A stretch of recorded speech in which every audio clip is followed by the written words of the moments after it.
Hi everyone! So now that you've knitted a couple inches of your project, you might be seeing that your stitches are a little uneven. It's nothing to worry about as a beginner. Most of that will even itself out when you wash and block your project at the end.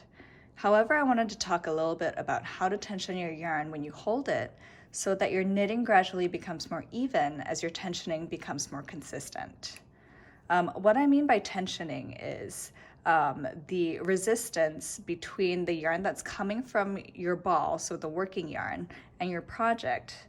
What I see with a lot of beginners is that they do this. You wrap your yarn around your right hand needle to create that new stitch, and then you drop it. When I pull that stitch through, you can see that the loop that's around my needle is much larger than my needle because it just became loose and expanded. When I go to make my next stitch, I might pull at it again, or I might not. And there you go. And that, again, is not quite snug up against the needle.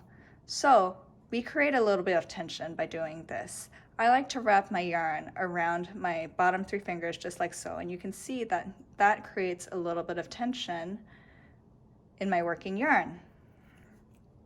The added benefit here is that the yarn, when you're making that stitch, will always be snug up against your needle, making it also easier to pull through and slide off your needle. Another way of creating tension is to just weave the yarn between your fingers like so. You can see how that has created some tension here. Whether you knit English style with the yarn held in your right hand or continental style with the yarn held in your left hand, this is how I like to tension when I knit continental style.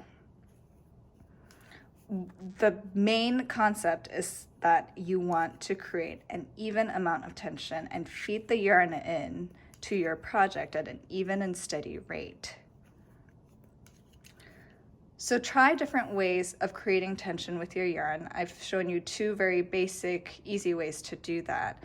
Don't go crazy. Don't wind your yarn more than once around your fingers because you'll end up with hand cramps, and then your tension will be actually too high and your knitting will get a little bit tight.